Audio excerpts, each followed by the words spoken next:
माननीय अध्यक्ष महोदय जी, मैं आज शिक्षा के क्षेत्र में संघीय बजट 2024-25 के बारे में अपनी ओर से और देश के नागरिकों की चिंताओं को साझा करने के लिए खड़ा हुआ हूं। यह बजट देश के शिक्षा के विकास के प्रति प्रतिबद्ध दिखाई नहीं दे रहा। कई महत्वपूर्ण क्षेत्रों में अनुमान से कम निवेश होने से हमारी शिक्षा प्रणाली की नींव को खतरे में डाल दिया है। गुणवत्तापूर्ण शिक्षा किसी भी प्रगतिशील समाज की नींव है। यह व्यक्तियों को सशक्त बनाता है, नवाचार को बढ़ावा देती है और देश के आर्थिक विकास को प्रेरित करती है। तेजी से बदलते वैश्विक परिदृश्य में हमारे शिक्षा प्रणाली के द्वारा छात्रों को प्रतिस्पर्धा करने और फलने फूलने की आवश्यक कौशल और ज्ञान से लैस करना चाहिए। शिक्षा में निवेश भारत को तीव्र गति से आगे ले जाएगा, मगर पिछले 10 वर्षों में देखा जा रहा है कि लगातार शिक्षा में निवेश कम किया जा रहा है और संविधान के निर्माताओं की लोक कल्याणकारी राज्य की अवधारणा को विखंडित किया जा रहा है।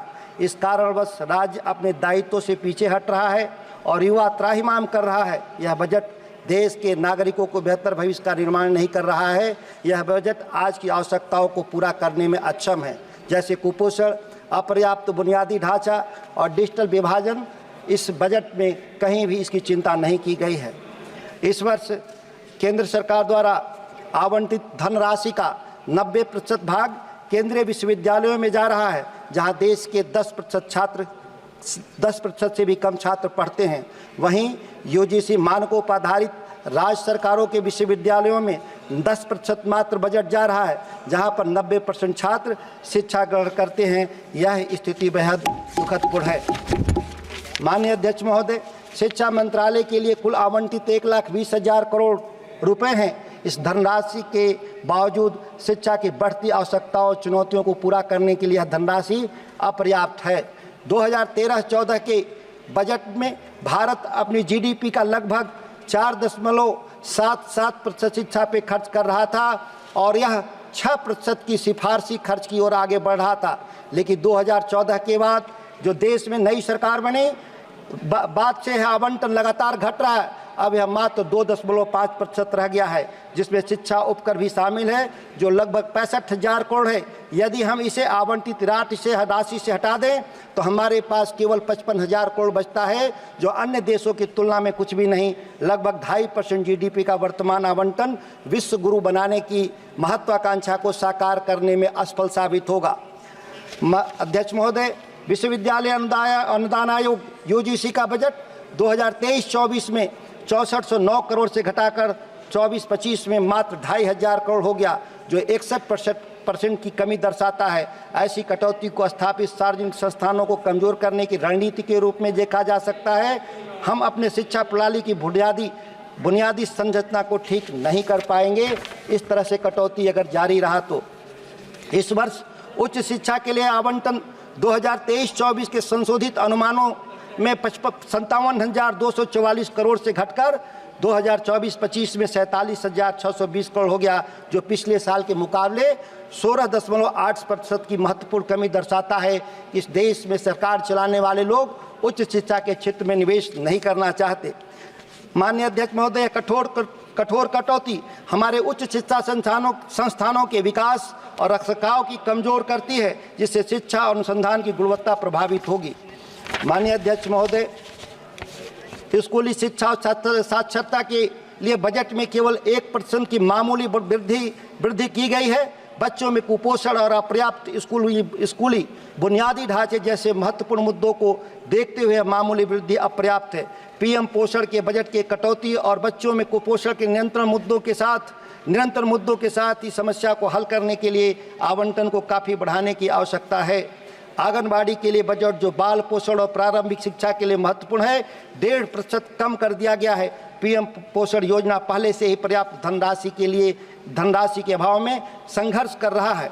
विभिन्न छात्रवृत्ति योजनाओं का पीएम यूएसपी योजना में विलय खर्च में पारदर्शिता और जवाबदेही के बारे में चिंताएं बढ़ाता है। यह विलय वंचित पृष्ठभूमि के छात्रों के लिए छात्रवृत्तियों की पहुंच को सीमित कर सकता है, जिससे उनकी उच्च शिक्षा को आगे बढ़ाने की क्षमता प्रभावित होती है।